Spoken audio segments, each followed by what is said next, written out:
Саламатсыздар бауырлар, бүгін біздің тақырыбымыз пропорция.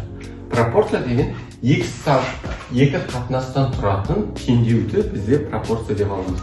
Мысалы, 5 бөлінген 15 және 20 бөлінген 60-қа. Бізде білеміз, қатынаста бұл бөлу. Яғни бізде пропорцияның екі түрі болады.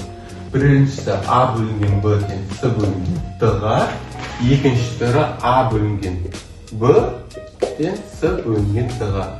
Осындай екі теңдеуді шығаратын кезде бізде бірінші ішкі мүшелерін көбейтеміз, яғни сыртқы мүшелерін көбейтеміз.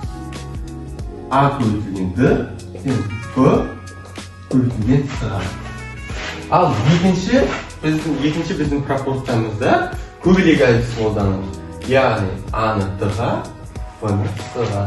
А көбейтілген Д және В көбейтілген С. Енді бізге мысал ретінде есеп шығарады. Бізде белгісіз X болсын, бізге X-ті табу керек. Ол үшін біз ішкі мүшелерін көбейтеміз.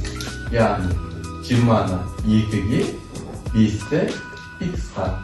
5 көбейтілген X және 20 көбейтілген 2-ге. 5X-тен 40-ға. Мынақты бізде көбейту болғандықтан А-ге бөлу болып тұрады. 40 бөлінген 5 X-тен 8-ге. Екінші есепті қарастырайық. Жаңағы көбейту әдісін қолданамыз, көбелектеріміз. 8 көбейтілген 35, 14 көбейтілген X. 14X бізде 8-ді 35-ке көбейтсек, бізде 280. X-тен 280 бөлінген 14. X-іміз бізде 20-ға тең болады. Пропорцияның екі түрі болады. Тура пропорция және кері пропорция. Қазір біз тура пропорцияны қарастырайық. Мысалы, бізде самсаны қарастырайық. Бізде бір самса 2-3 теңге. 5 самса қанша теңге? Бір самсамыз 2-3 теңге болса, 5 самсамыз 1000 теңге. 7 самсамыз 1400 теңге. Яғни 200-ді 7-ге көбейтеміз. Ал 10 самсамыз X болатын болса, егер бір самсамыз 2-3 теңге, 10 самсамыз белгісіз X.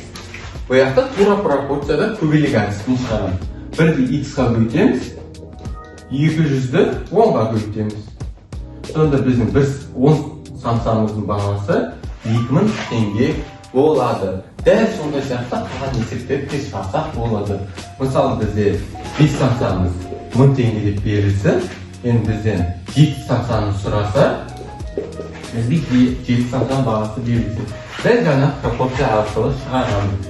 5 көбейтілген X, 1000 көбейтілген 7. Сонда 5X-іміз бізде 7000-ға тең болады. X-тен 7000 бөлінген 5, X-іміз 1400. Келесі өтетін пропорциямыз бізде кері пропорция.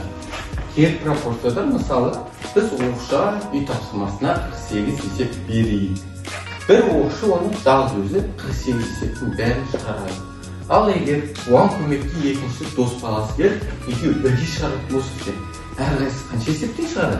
Әрқайсысы бізде 24 есептен шығарады. Ал егер 3 дос баласы болса, сол 48 есепті 3-ке бөліп алады, теңдейді. Әрқайсысы 16 есептен болады. Дәл сол сияқты 8 бала бірігіп шығарса, бізде 6 есеп шығарады. Бізде байқағанымыздай тура пропорцияда егер аға өссе, санда өседі, ал кері пропорцияда адам өссе, уже сан кемиеді. Сондықтан бұл кері пропорция болып аталады. Мысалы, мұнда белгісіз ретінде шығарайық. Бізде 24 есеп белгісіз болсын, ал 3 есеп белгілі болсын. Бізде 3 оқшы әрқайсысы 16 есептен шығаратын болса, егер 2 оқшы болса, қанша есептен шығарады деген есептер білсін. Сол кезде біз тура пропорцияда сызық ретінде көбейтеміз. 3-ті 16-ға көбейтеміз, 2-ні 8-ға көбейтеміз. Бізде 2x бізде 48-ге тең.